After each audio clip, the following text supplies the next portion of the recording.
Hi, welcome back to the channel. David Taylor on Mr Pelargonium here.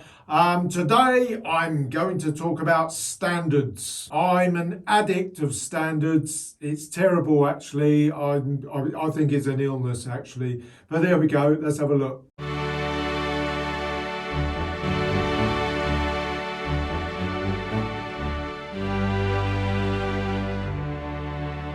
Hi, okay, it's good to see you again. I'm a real addict for training plants or training standards. Anybody that knows me, I've done a bit of a series on a couple of my Stellas, my own plant, Robin Louise. Anybody that remembers back to my autumn videos, I took an awful lot of cuttings from Steve Pollard's new plants. And they are all beginning to grow on now. Because a lot of them are relatively long in the actual stem, I thought we'll keep them going and just grow them as standards, because if I see anything with a relatively long stem, to me that is going to end up as a standard, including young sort of regals. We got some examples here. This is a regal that I received some cuttings of. But this has got a long stem in it. I mean, really, it's not a very good cutting in terms of, say, sending a plant out to somebody, but it's got a long stem and I can train that into a good standard. If I just first of all show you some of the ones. Now, the Robin Louises, which you've seen the history of, one is what I would deem to call, if you like, show standard. And that's this one. It's got a lovely straightish stem. It was stopped. I stopped this at the 18-week mark. Lots of breaks from the stem stopping. Now, in my last video, I did speak about balancing the plants off by taking the older leaves off. But because some of them are reddening, I'm just going to hold back on this one for the time being, because the actual breaks are just a little bit behind, but that's looking more or less how I would want it to look. Nice straight stem. Now, in terms of the other one, this is another one. This hasn't done quite so well, primarily because I took a real risk in having a real crop down on one of the side shoots to basically make the main stem longer, but it barely worked, and here you can see there's a bit of canker. It's healed fine, but there's a little bit of canker in that growth. It's a bit of a mess, but the actual tip that I've chosen for where to grow the head is actually done very, very well, and it's actually really vigorous. So I'll keep that just as a greenhouse plant. I'll let it continue to flower. I didn't stop it. It's no good for show because this is a complete mess, this stem. But I'll just see if I can get a bit closer to show you the sort of cut and canker that we got in there. Not too serious. It's healed up. It's got to heal, but I'll just let that grow as a greenhouse plant. Just a bit messy on that stem, but I haven't got too many problems with the way that that's grown. The head is very vigorous, so I've got no problems at all. I'll just let that flower and enjoy it as a greenhouse plant. Vectus Snow, you may remember I originally had that over on the top shelf there. It's got too big. I repotted it back at the end of February, and that's growing on relatively slow. It's getting into its stride a bit now since I repotted it. I put it in a slightly darker area, so it's not had so much sunlight on it, but it's doing quite well now. It's beginning to grow away as the temperatures increase a bit. The Vectus Snow has got a lovely white double flower, Brian West variety, and I'm quite hopeful. That's about 30 centimetres long now, the stem on that. I'm still continuing, obviously, to nick out all of the side shoots as they go further up. You may be able to see I've just nicked into the leaves there, but that's not a problem. That's healed up fine. I've probably got another little side shoot there just to nick out. All you need to do, sometimes you can rub them out. If there's one, for instance, there is a tiny one just down in here, and you may be able to see a bit of bright green just grey out there. And when they're small like that, you can literally just rub them off. No problem at all. But when they're bigger, further up the stem, you can just get a little knife and just nick them out. I'm sure I've shown you before. If I find one in a moment, we'll go through and do that one. But that's Vectus Snow. That's doing very well. Now, I had a few issues with a large tricolour pot that I had that I overwintered. The plants were fine, but I had a few dead stems in there. I was a bit concerned about what was going on in the pot with regard to mealybug, but I took the pot out and there wasn't any sign of mealybug whatsoever. I just had a lot of messy stems on some of them. So what I've done, look at that. We've got a standard going on there. What I will do eventually, this had a dead stem on it. So I cut the dead stem off down to the fresh growth. I made sure that the plant was pretty much on the dry side when I did this. And I've completely repotted it. When I'm sure that the root ball is completely bone dry, I will cut that stem back to the point of this lovely straight stem here. It's a Sophie Dumouriez, it's a very old plant, but a beautiful golden tricolour, large growing, strong growing. But that's going to be hopefully exactly what I want it to be. Now, one plant that has done very well, which I have shown you in the past, is one of Steve Pollard's hybrids. This has grown like crazy over the winter. And this is going exactly where I want it to grow. I will wait for this to grow up. This is 60 centimetres tall. I will wait for it to get to the top of the cane, and then I will let it begin to branch out. But that's going to be a lovely big tall standard. It is a basic zonal. I think it's whitish with the old mauve spots, but that'll be quite nice. It's very strong growing. It's going exactly where I want it to go. Now, something to just be aware of. Now, about a month ago, I took a side shoot out because I didn't want it to grow on anymore. It's getting quite big. Took it out, and there was a stipule just to one side of it, and I didn't think anything of it. But then I went to look at it a couple of weeks later, and there was some black rot. It just got into the stipule. Thankfully, I caught it before it got to any depth. It was only about 1 millimetre deep. So I sliced it off. So don't be, too frightened of doing that. I sliced it off down to green flesh. It's important that you do that. Made sure it was on the dry side before I did it. And it's healed over lovely. It's got the light brown healing.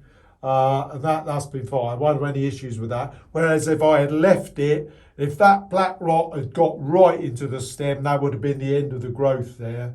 But that's gone exactly where I want it to go. It's healed off lovely. That's the one good thing about this time of the year. We can open up a bit, get some fresh air in without too much cold. Now, further up the plant, we've got some other side shoots coming. There is a really dominant one. I hope you can see that there. That will need taking out. And there's another one below it that will need taking out as well. But the thing is, I only watered this a couple of days ago, so I can't do it at the moment. So that's just going to have to stay there and grow on a little bit for the time being. When it's dry, I'll take those side shoots out. Now, I've got a few others. I've got an angel here. It's one of my own angels. Berry Zest, one that I scented variety. Well, it's a scented angel that I bred, or one of the first plants that I ever released at Gosbrook Nurseries. This was.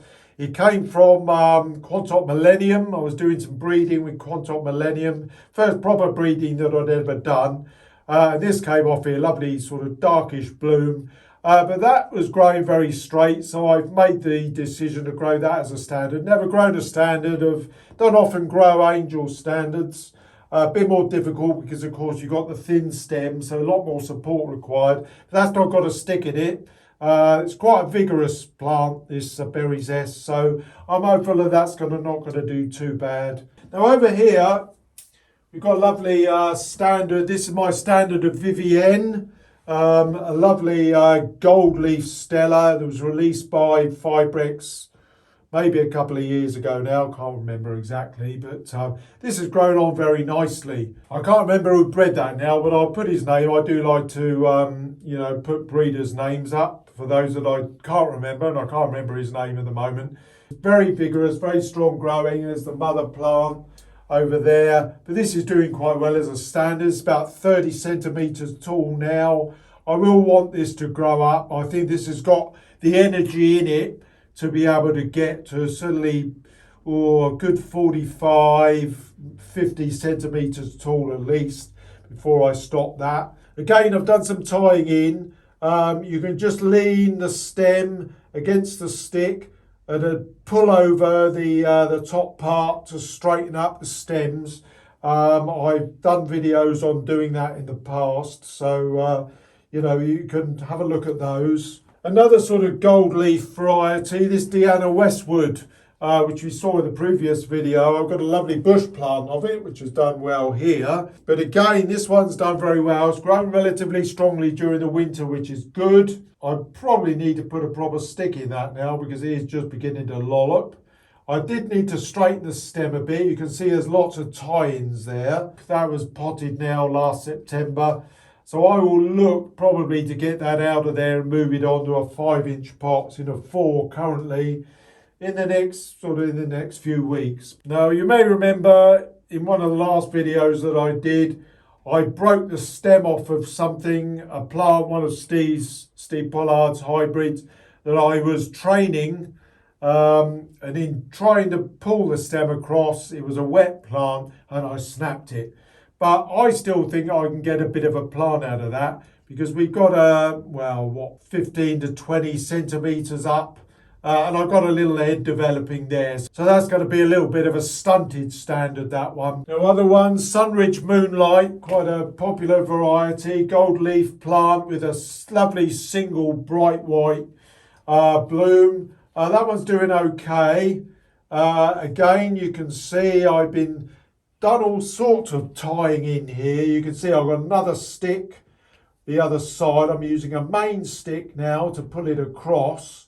And what I've done in order to, because I was straightening it from about 2/3 of the way down, I've actually put the main stick in now. But I pulled the whole group of sticks back across to give it a lovely straight stem. And that is where I would want it to be now. I'll probably be able to take all these supplementary sticks out soon, but I'll let that continue to grow up. Right, now some of the younger cuttings, now you may remember I had these in a propagator going back in the autumn. They're beginning to grow away. I've got a little bit of a stick there on this particular one. Again, little side shoots to rub out at the base. Easily done. Let's get rid of that one.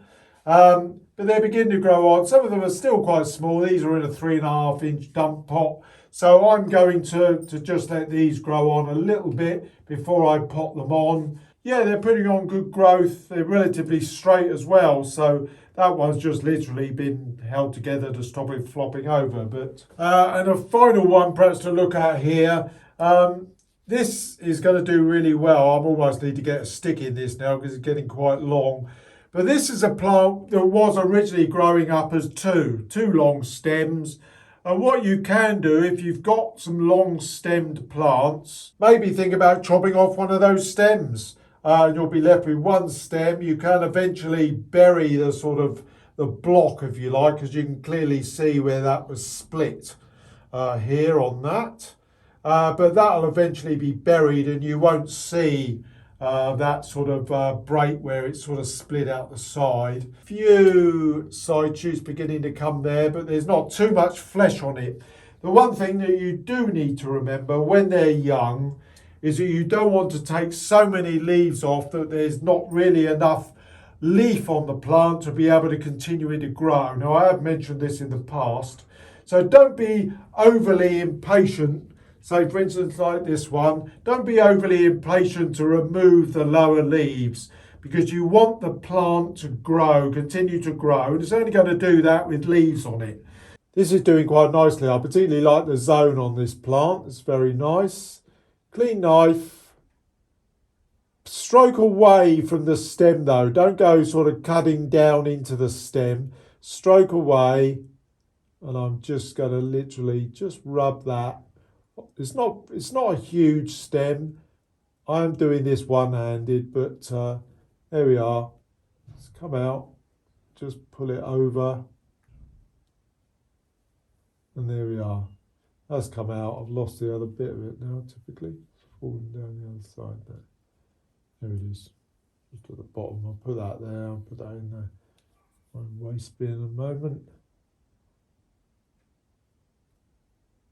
You can see there's a stipule left there, so we can just go back and just nick that along.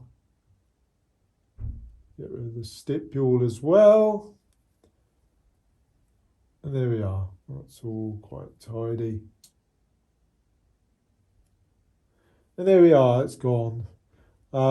Again though, I have done this when it's quite dry. So yeah, ensure your plants are on the dry side as always before you cut them so you don't get any bleeding. There's another tiny one there that's too small to even take. I won't even bother with that in a minute. That's that one. Now, you can pot on. I mean, at this time of year, that you're starting to get a lot of strong growth now. But just like ordinary pelargoniums, though, don't go overdoing it with the potting on.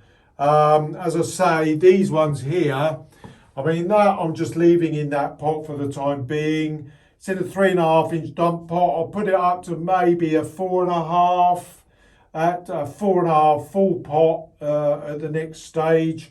I mean, you can push them a bit, but the key thing, and what I mean by pushing, is that you want them to grow quite quickly. So maybe you can pot them a bit more than you would maybe a bush plant, which I wouldn't recommend over potting. But you can push these on to a certain extent more, but just be a bit careful with the watering. That's all I would say, because if you over pot them and over water them, there's only one thing that's going to happen: they'll die. Simple as that. Even in the summer or when warmer weather is going on. So just be careful with what you're doing there. This one here, this was potted on the 27th of February. I'm filming this on the 21st of March, and this has still not been watered. This would have had a base water of the root, maybe with the insecticide, which you saw me do a few videos ago, but that's not been watered since. So, you know, you do need to be careful. And it's still, you know, still looking dampish at the bottom. Now, we've been talking mostly about zonals now, but other types, I mean, you can generally grow, have an attempt at growing all of the various types of Pelargonium as standards. A slightly more difficult one are the Regals. I've got a couple of examples here, but these are relatively young. I did have a bit of a disaster out with a good tall one that I had over the winter, in that I overwatered it and killed it. Simple as that. We all do it, even the best of us. But so, I mean, well, I've got a few sort of longer stemmed Regals here that I'm hopefully going to grow on. One of the biggest problems with growing them in the spring is that all they really want to do is begin to look to flower. So I'm going to be taking the side shoots out. Same sort of thing really, but just ensuring that you really go, really take those side shoots out quickly, because I really just want to look to flower at this time of year. But I'm still hopeful that I can get a good number of Regal. I've got a lot of young ones, much the same as this, that I've just marginally over potted because I want them to get a little bit fleshy, but and really grow on sort of strongly to get some height on them.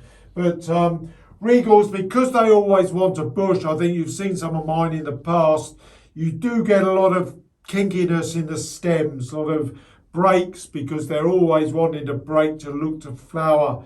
So it's not the easiest thing. One of the ways of bypassing that is actually to graft, and sentids, a number of the sentids, because Regals originate and have got a close relationship with some of the sentids, you can grow quite a long, what's known as a whip stem, effectively, from a sentid, and actually graft a Regal head onto it.